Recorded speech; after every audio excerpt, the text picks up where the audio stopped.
Hermanos, buenos días, Dios les bendiga.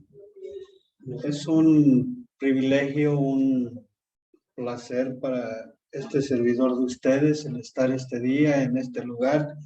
Agradezco la confianza del hermano David, la invitación a través del hermano Antonio y también la confianza de la iglesia, y es mi deseo y mi oración que el día de hoy cada uno de nosotros tengamos una bendición de Dios. Vamos a orar.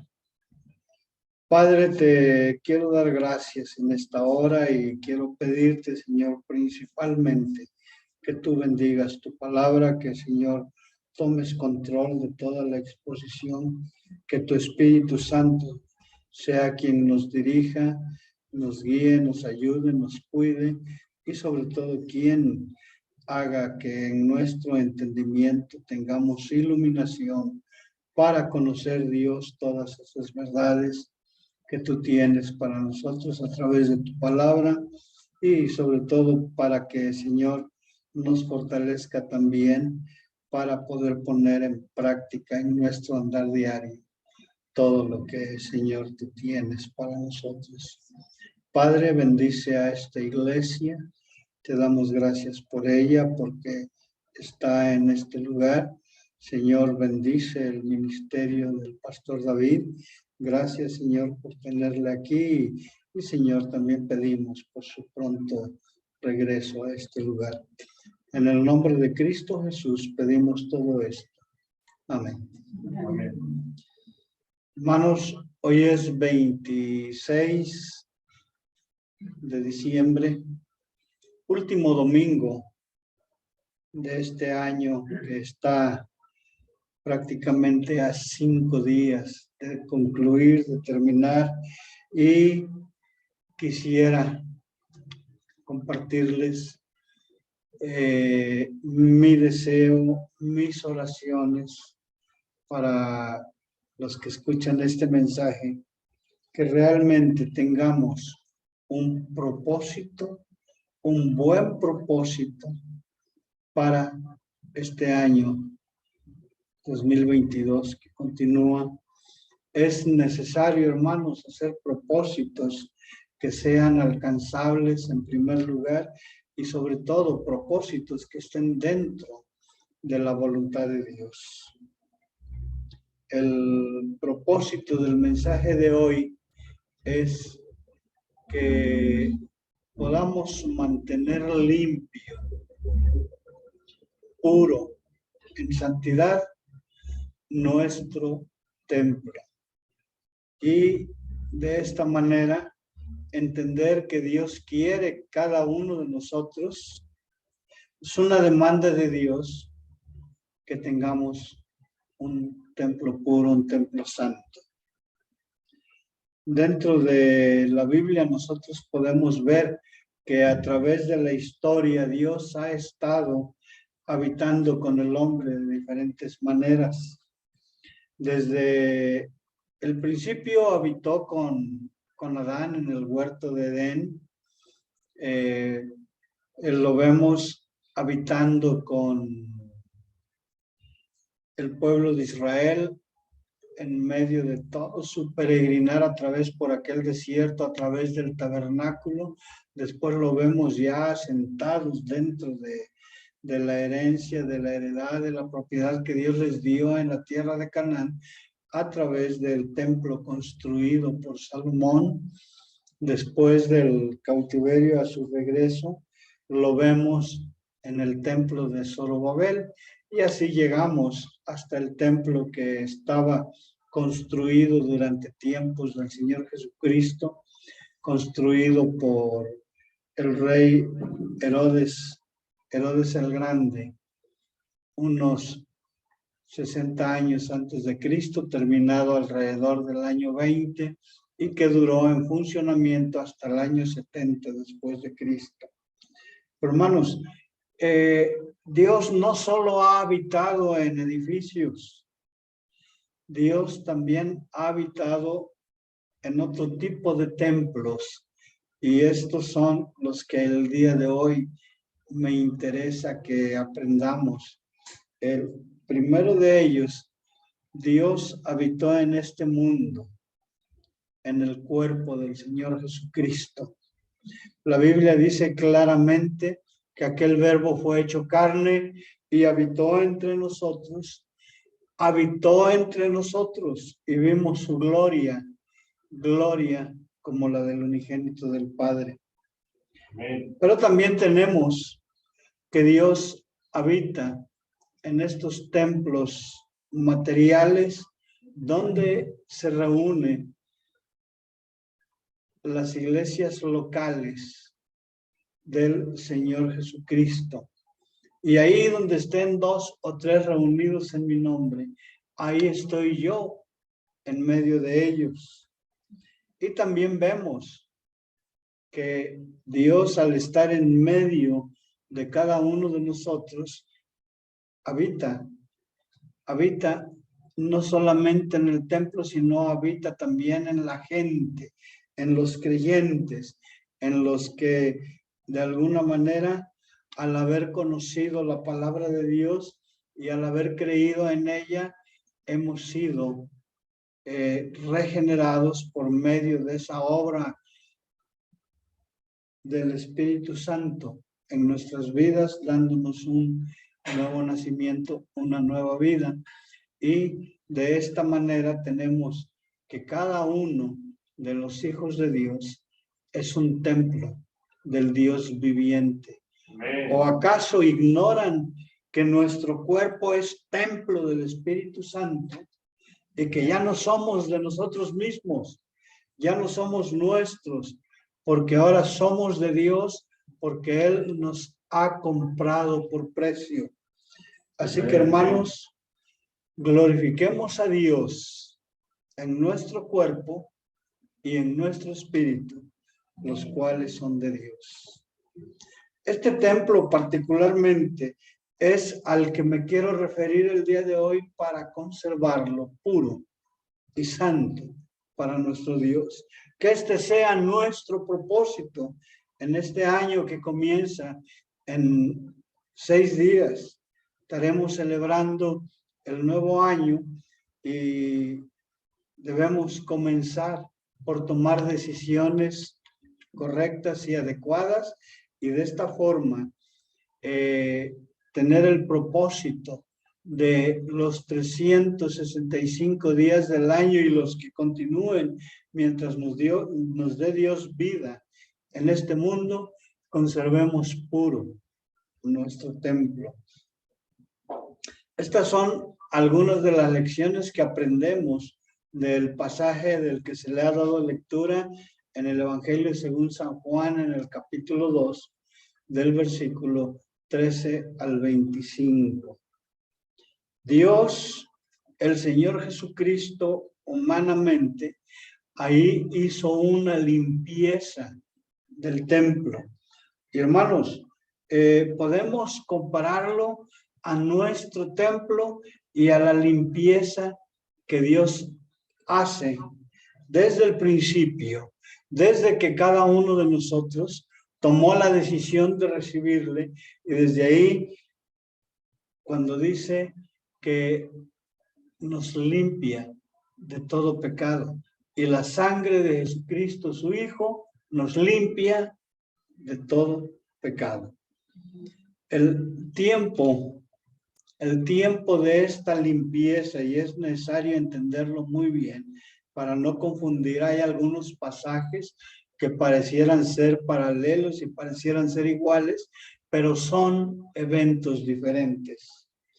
El Señor Jesucristo, durante su ministerio público, durante ese tiempo que estuvo predicando en Israel y durante el tiempo de 3 años que anduvo en este mundo antes de ser crucificado, Él subió a Jerusalén y entró en el templo de los judíos, entró 3 veces.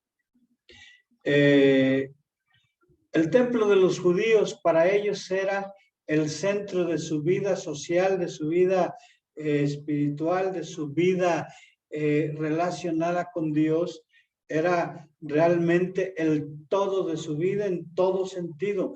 Ahí iban, ahí presentaban sus sacrificios, sus ofrendas por la expiación del pecado, ofrendas de paz. Presentaba ahí el sacerdote las intercesiones por el pueblo de Israel cuando esparcía sangre dentro del lugar santísimo para hacer el día de la expiación o el día del perdón, como se le conoce el día de hoy a este evento. Así que podemos ver que el templo de los judíos era el centro de todo tipo de actividad para estos judíos. Hermanos, así debe de ser también en nuestra vida. Nuestro templo debe conservarse puro y santo para que sea el centro de toda actividad espiritual en comunión, compañerismo, tanto con los hermanos en Cristo como con Dios mismo, como con el Señor Jesucristo, ya que su cuerpo es también uno en nuestro cuerpo y que a través de la iglesia nosotros somos uno en Él y en el Padre. A lo menos esa fue la oración del Señor Jesucristo. Te pido por ellos para que sean uno, como tú y yo somos uno. Entonces, de esta manera vemos que estas tres entradas de Jesús en el templo nos enseñan tres cosas muy importantes. La número uno, la primera vez que llegó al templo fue exactamente la lectura que tenemos en Juan capítulo 2, que fue después de haber iniciado su ministerio público. Recordemos que su ministerio comenzó en el capítulo 2 de Juan con el principio de señales que comenzó haciendo con la conversión del agua en vino en aquellas bodas de Caná. Después de esto, dice que sus discípulos, al ver la gloria a través de sus milagros, empezaron a creer en él y él se retiró a las regiones de Capernaum y después de eso dice que subió a Jerusalén y subió exactamente cuando estaba cerca, dice, el tiempo de la Pascua. Y juntamente con la fiesta de la Pascua hay una fiesta continua que es la fiesta de los panes sin levadura. Y nosotros vemos que la levadura en la Biblia es un símbolo o una figura del pecado del ser humano. Y tenemos que recordar, como dice el apóstol Pablo en Gálatas, capítulo 5, versículo 9, dice, un poquito de levadura leuda toda la masa. Si nosotros dejamos que el pecado entre a nuestras vidas que ya han sido purificadas y limpiadas por la sangre del Señor Jesucristo, un poquito va a empezar a contaminar todo nuestro ser, toda nuestra vida, todo nuestro templo. Esta primera vez que él subió a Jerusalén y que él llegó y vio el templo ahí, a los cambistas, a los vendedores de animales, los borregos, las palomas, todo para los sacrificios del templo que le vendían a los forasteros que venían de otros lados. Y también estaban ahí los cambistas, los que cambiaban las monedas para poder dar el tributo al templo. Y de esta manera ahí están las primeras casas de cambio. Y tenemos que el Señor Jesucristo fue y entró y los vio y ¿qué hizo? Un azote de cuerdas y echó fuera a todos estos vendedores, cambistas, que estaban ahí en el templo, y él dice, mi casa de oración será llamada y la han convertido en cueva de ladrones. Limpió el templo ahí. Y hermanos, esta primera visita es la limpieza que hace en forma primaria. Lo primero que hace el Señor Jesucristo cuando llega la salvación a la vida de un pecador. Limpia de todo pecado, saca fuera todo, saca fuera toda la porquería, toda la situación de nuestra naturaleza pecaminosa que fue implantada por Satanás desde el huerto de Edén, esa semilla que nos inclina a hacer lo malo delante de Dios, ahí fue totalmente limpiada. Y la sangre de Jesucristo, su Hijo, nos limpia de todo pecado. Pero hermanos, tenemos que recordar y reconocer que en nosotros mismos está la naturaleza pecaminosa y la nueva naturaleza. Recordemos que hemos sido hechos partícipes de la naturaleza divina, de la naturaleza de Dios. Y esto es porque el Espíritu mismo de Dios, el Espíritu Santo, mora en nuestros cuerpos. En el momento en que uno cree, en el momento en que uno es salvo, en ese momento, la Biblia dice en Efesios 2, 13 y 14, que hemos sido sellados con el Espíritu Santo de la promesa. Así que, hermanos, recordemos que tenemos a Dios mismo en nuestro cuerpo, habitando en nuestro cuerpo, y tenemos que pensar muy bien que esto ha sido totalmente limpiado desde el principio con el sacrificio del Señor Jesucristo, con ese sacrificio que Él hizo en la cruz del Calvario, ahí donde estaba Dios juntamente con Él, no tomándole en cuenta a los hombres sus pecados. Así que, hermanos, es nuestra responsabilidad mantener limpio este templo.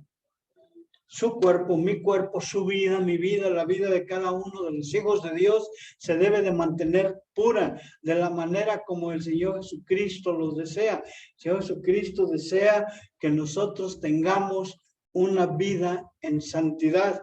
Él oraba, el capítulo 17 de Juan, en el versículo 17 decía claramente: santifícalos en tu palabra.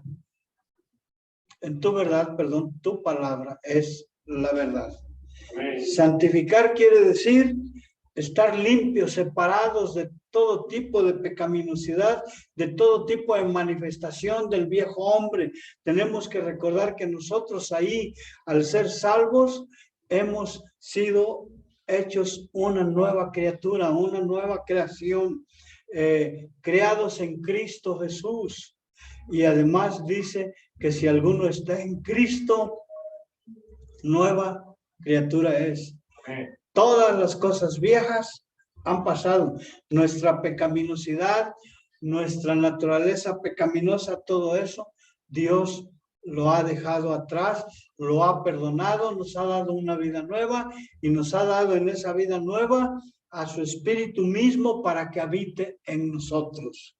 Así que, hermanos, tenemos a Dios mismo viviendo en este templo.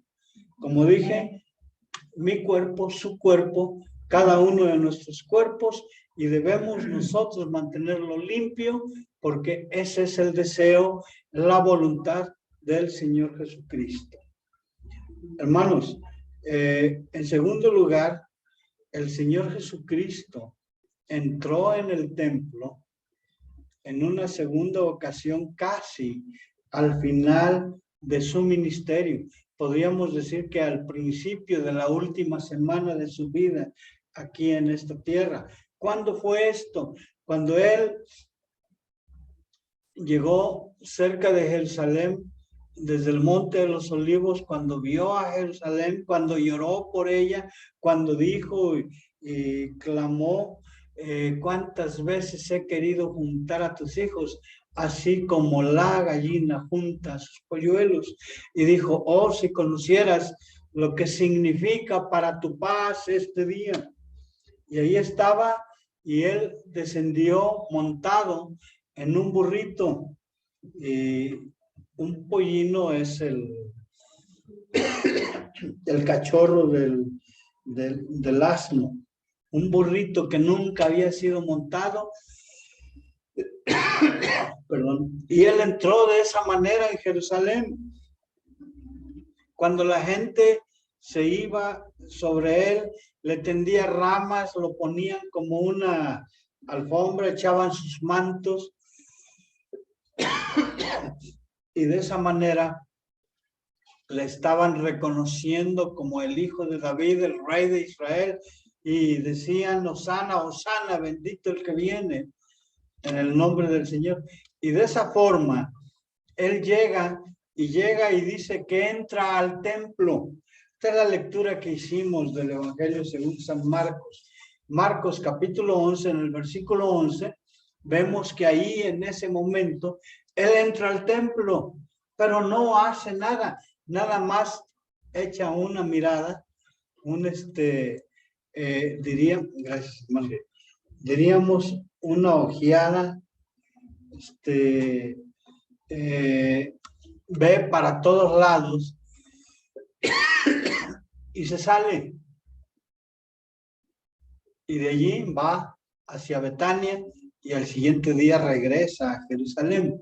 Pero hermanos, esta segunda entrada es una entrada en nuestro templo que podemos decir de escrutinio, de estar viendo esa mirada del Señor Jesucristo, que como lo describe el libro de Apocalipsis, sus ojos son como llamas de fuego, sus ojos que todo lo ven, sus ojos que todo lo entienden, lo disciernen.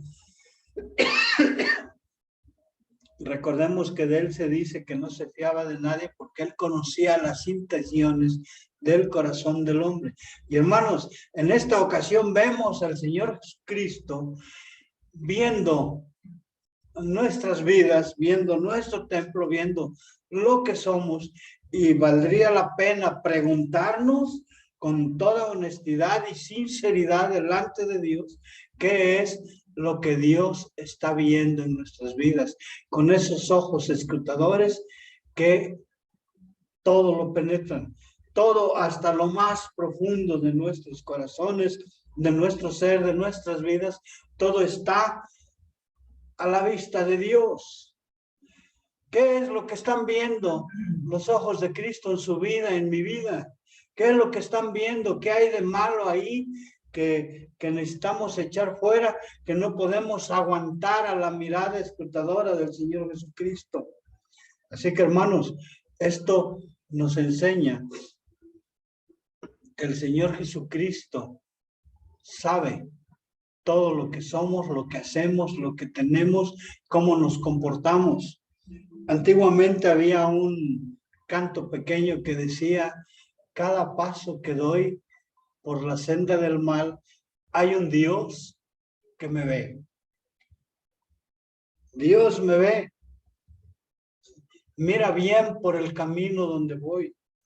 Y hermanos, ¿por dónde estamos caminando? ¿Cómo vamos el día de hoy en nuestra vida, en nuestro testimonio, lo que somos? Necesitamos realmente mantener un templo limpio para que Jesucristo no tenga nada que reprochar de nuestras vidas, para que Él sea el centro de nuestra vida, así como el tabernáculo y el templo en Israel era el centro de su vida. El Señor Jesucristo, que es el templo del Dios viviente y que es en él donde habita Dios corporalmente, con toda la plenitud, con toda su plenitud, con toda su deidad, con toda su magnificencia, con toda su santidad, con todo su poder, toda su omnipotencia.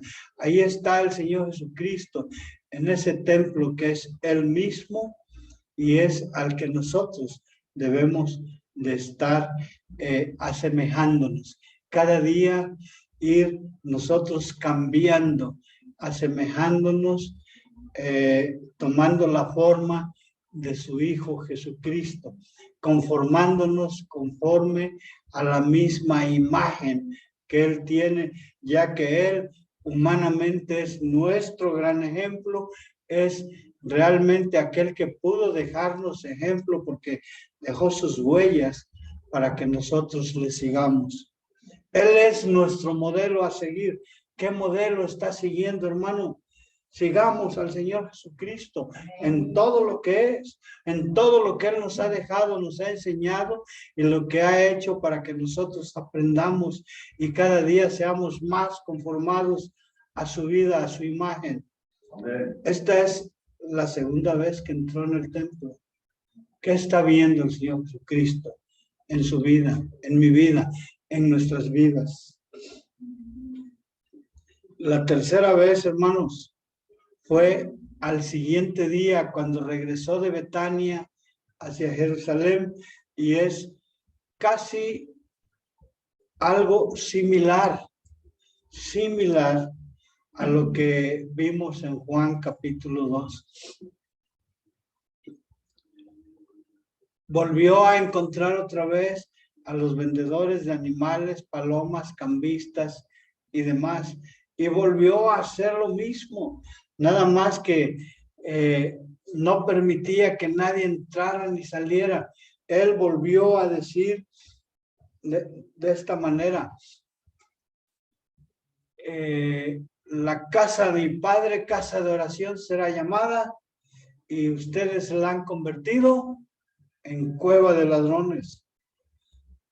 Hermanos, que nuestro templo, nuestra vida, nuestro ser, no sea una cueva de ladrones, no sea una cueva de aquellos intrusos que están en contra de Dios.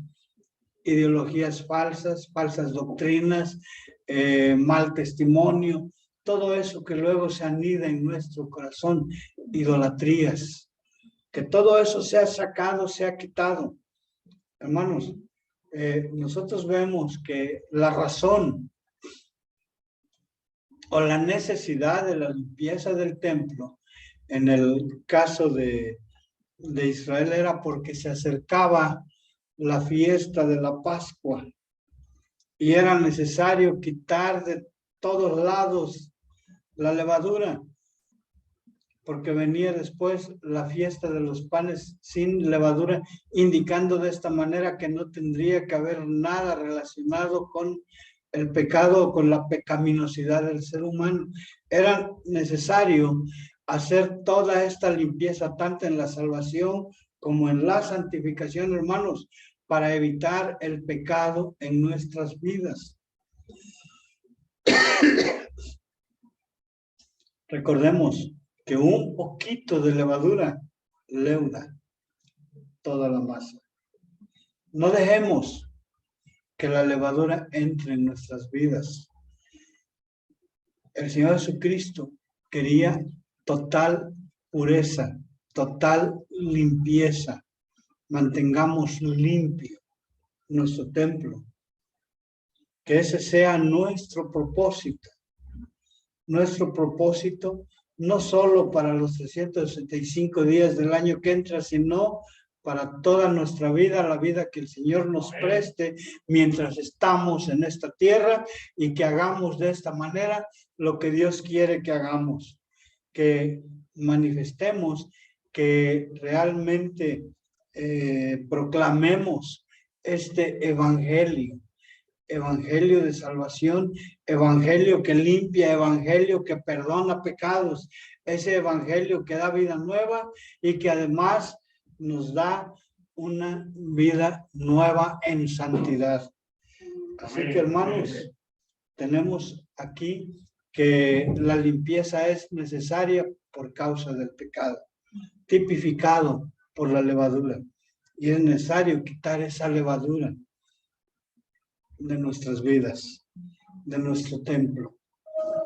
En tercer lugar, hermanos, nosotros vemos el método que el Señor Jesucristo usó. El método fue aparentemente violento, azote de cuerdas, No le pegó a los cambistas, no le pegó a los vendedores, no le pegó a la gente. Simplemente los echó fuera de su presencia, fuera de la presencia de Dios.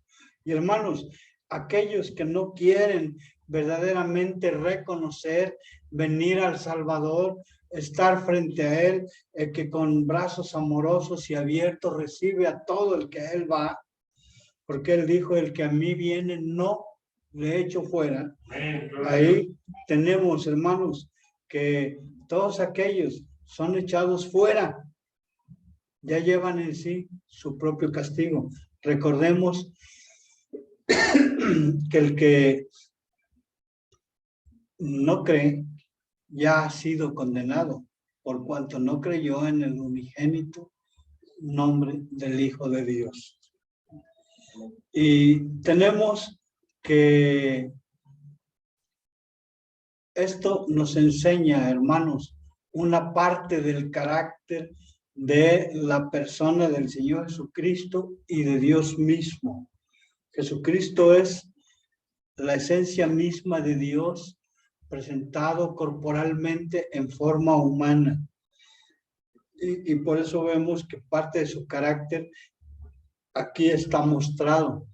Está mostrado en su celo, el celo que Él tiene por la casa de su Padre, el celo que Él tiene por usted, por mí, por cada uno de sus hijos, para que vivamos vidas, para vivir vidas rectas, honestas y limpias delante de Dios. Amén. Y con Dios, hermanos, no se puede transigir con Dios, como decimos comúnmente, no se puede regatear.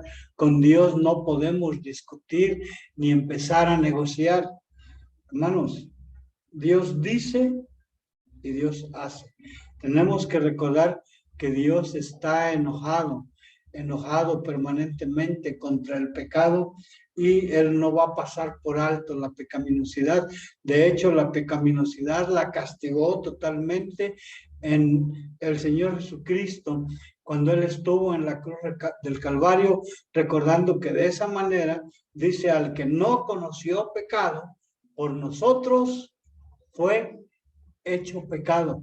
¿Para qué? Para que la justicia de Dios que me tocaba a mí fuera sobre Él, para que nosotros fuésemos hechos justicia de Dios en Él. Así que, hermanos, fue muy grande el sacrificio del Señor Jesucristo para lograr nuestra limpieza, nuestra pureza. Es responsabilidad nuestra conservarla limpia. Nuestro templo, nuestra vida, nuestro cuerpo, nuestro ser, en todo sentido. Y con Él no podemos regatear. Tenemos que recordar que donde Dios pone punto final, nosotros no podemos poner ni punto y seguido, ni punto y coma. Dios dijo, y así será. Y nosotros podemos ver cómo Dios y el Señor Jesucristo, enojados en contra del pecado. Dios se enojó contra Moisés cuando le estaba llamando allá en el monte Sinaí, en la zarza ardiendo ahí en medio. Él estaba dando instrucciones y Moisés le dice, no me envíes a mí, envía al que tengas que enviar. Recuerda que yo soy, no dijo tartamudo, pero sí dijo, como para hablar de lento proceso. No sé hablar.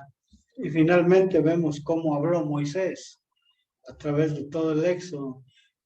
Ese gran discurso del libro de Deuteronomio fue un discurso de Moisés al pueblo y no sabía hablar. ¿Bien? Con Dios no se puede regatear. La Biblia dice que Dios se enojó con Moisés y le dijo, ¿acaso no conozco yo a tu hermano Aarón, un levita puro, israelita? Él va a hablar por ti.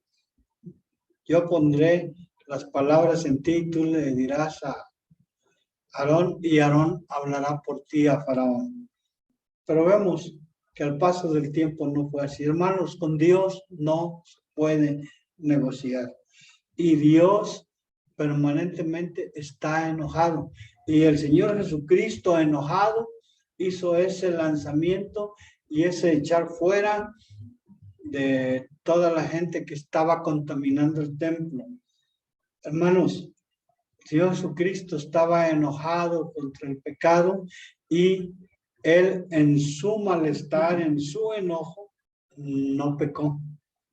Recordemos, hermanos, que el enojo es algo natural que aún está en nosotros y que es particularmente una fuerza que nosotros tenemos y que la Biblia nos dice claramente, airaos, pero no pequéis. Efesios 4:26. Si Jesucristo no pecó, no se airó, digo, no pecó, se airó, se enojó, se molestó, hizo ese golpe con cuerdas y todo y los echó fuera, pero no pecó. Amén. Y Él es nuestro modelo. Hermanos, no debemos dar lugar al diablo para caer en pecado aún con nuestros enojos. Y nosotros vemos que, hermanos, el motivo real, el motivo verdadero del Señor Jesucristo de limpiar este templo fue el celo dice, el celo de su casa me consume. Hermanos, como dije, esto nos muestra una parte del carácter de Dios a través del Señor Jesucristo. Dios es un Dios amoroso. Eso es cierto, no lo podemos negar. Dios ama al pecador, porque de tal manera amó Dios al mundo, ¿sí? Para que todo aquel que en él cree, dice, no se pierda. Lo amó entregando a su Hijo. Al enviar a su Hijo al mundo, no lo envió para castigar al mundo, sino para que el mundo sea salvo por él. Romanos capítulo 5, versículo 8, mas Dios muestra su amor en que siendo aún pecadores, para con nosotros, en que siendo aún pecadores, Cristo murió por nosotros. Hermanos, ahí está el amor de Dios, pero también está la justicia de Dios. La justicia de Dios es algo que equilibra y emana de su santidad. Dios es un ser santo, un ser que no tolera en su presencia ninguna situación pecaminosa, ni algo que esté lesionando su propia persona, ni nada relacionado con su creación, y entre su creación estamos nosotros, el ser humano, somos creación de Él, y de esta manera todo aquello que dañe la personalidad de Dios, la persona de Dios, que dañe su santidad y que dañe a su propia creación, a todo lo que está alrededor nuestro y a nosotros mismos, eso es pecado y Dios no lo tolera. Y por eso entra en funcionamiento su justicia.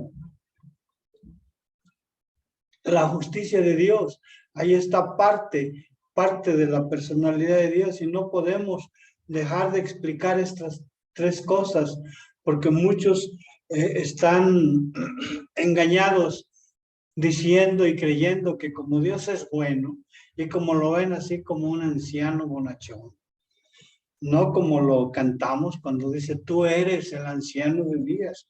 El anciano de días es el Dios, el juez eterno, de acuerdo como se ve en el libro de Daniel, en el capítulo 7. Y ahí lo tenemos. Y de esa manera vemos claramente establecida en la santidad de Dios su justicia. Y hermanos, tenemos que recordar esto, que hablando de esto, el que no quiere verdaderamente venir a Dios, el que no quiere hacer la voluntad de Dios, el que quiere caminar fuera de su voluntad, no puede escapar a las consecuencias. Recordemos lo que dice Hebreos, capítulo 10, versículo 31. Horrenda cosa es caer en manos del Dios viviente, del Dios vivo. Hermanos, tenemos que tener ese mismo celo, el celo que tiene el Señor Jesucristo por usted, por mí, por su vida, por mi vida, por la vida de cada uno de sus hijos.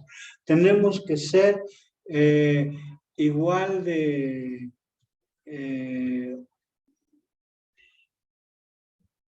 estar en contra del pecado.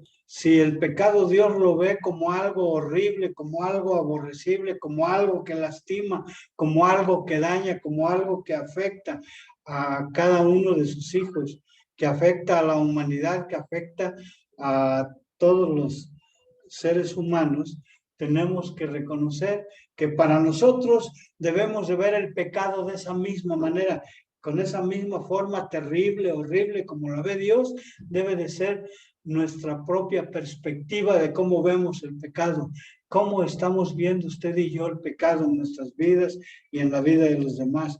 Estamos siendo tolerantes con nosotros mismos, tolerantes con hermanos que no estamos ayudando a restaurar y a salir de su pecaminosidad.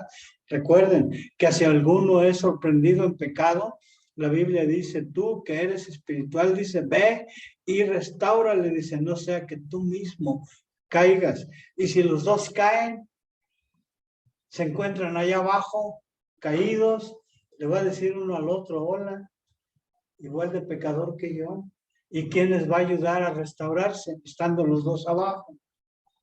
Así que, hermanos, conservemos puro nuestro templo, que ese mismo celo que hay en el Señor Jesucristo sea el mismo celo que hay por nosotros.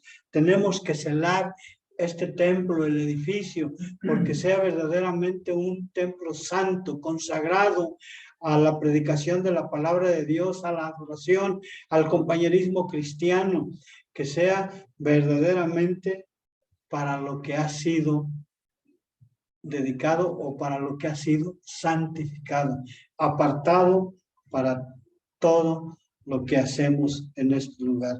Conservemos puro el templo que es la iglesia, la gente, cada uno de nosotros. Conservemos puro el templo donde estamos reunidos en comunión, compañerismo, ayudándonos unos a otros, amándonos los unos a los otros.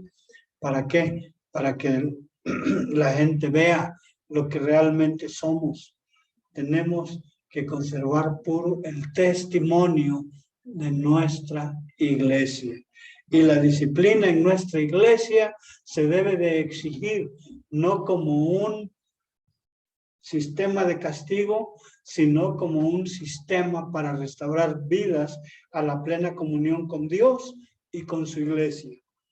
Así que, hermanos, conservemos puro el templo, el edificio, conservemos puro el testimonio de nuestra iglesia, pero también debemos conservar puro nuestros cuerpos, nuestro ser, nuestra vida. ¿O acaso ignoramos que somos templo de Dios, que el Espíritu Santo mora en nosotros? Y por eso dice, glorifiquemos pues a Dios en nuestro cuerpo y en nuestro espíritu.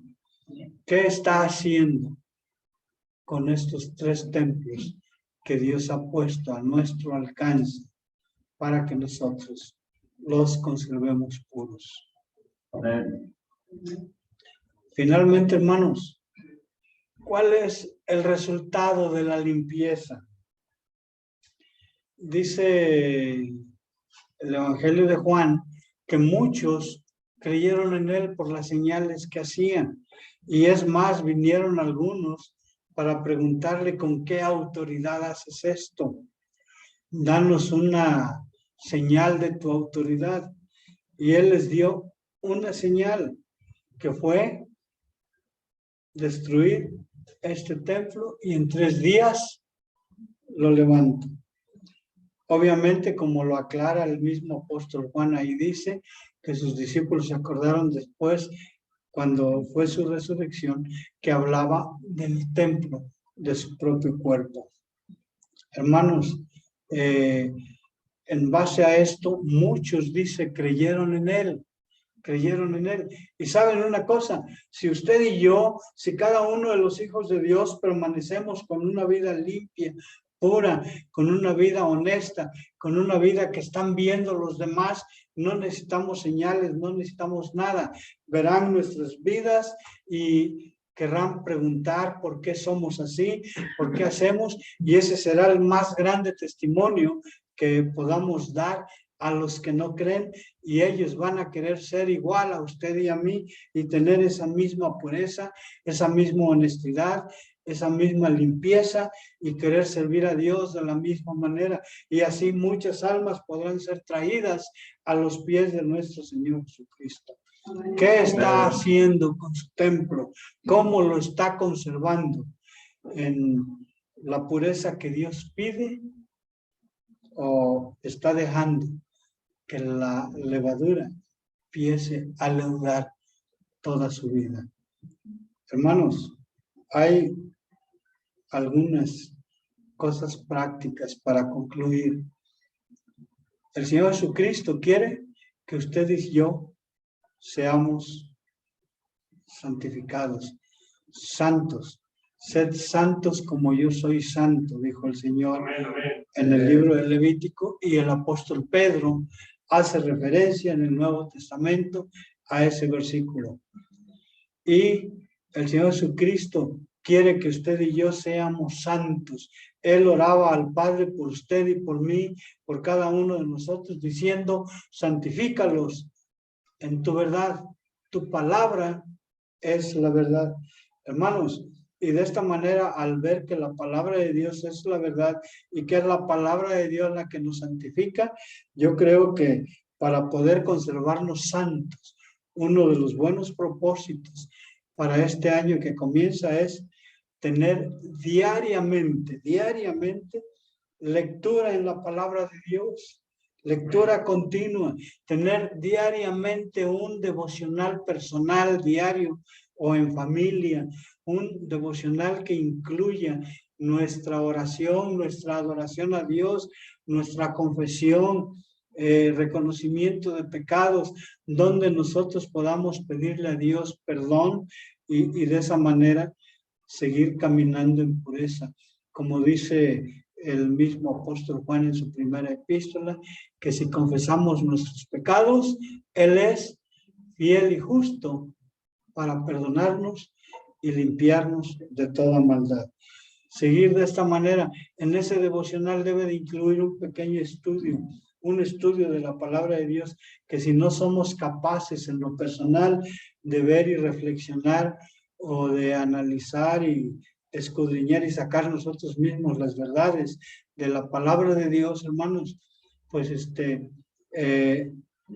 leamos a algunos predicadores, algunos comentaristas que sean confiables, o de alguna manera, si tenemos las grabaciones de la iglesia, de los mensajes del hermano David, de los que vengan a predicar, los mensajes que están en sus folletos, hermanos, con los folletos de él podemos estudiar en nuestro devocional diario, seguir una línea de estudio, por eso escudriñar es estar, permanecer en la palabra de Dios, y es la manera de cómo podemos ser santificados por medio de su verdad, que es la palabra de Dios. Carlos Spurgeon decía acerca de la palabra de Dios, decía, este santo libro te aparta del pecado o el pecado te aparta de este libro.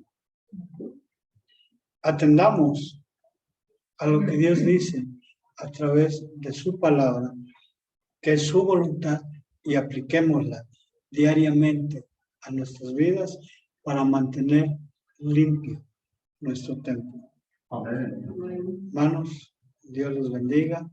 Mis deseos y mis oraciones por ustedes, por la iglesia, es que verdaderamente marchemos en santidad, jubilosos, como un solo cuerpo que somos en Cristo, para hacer la obra de Dios mientras estamos en este mundo, y que vivamos en la santidad que Él quiere y pide de nosotros. Hermanos, Dios los bendiga. Amén.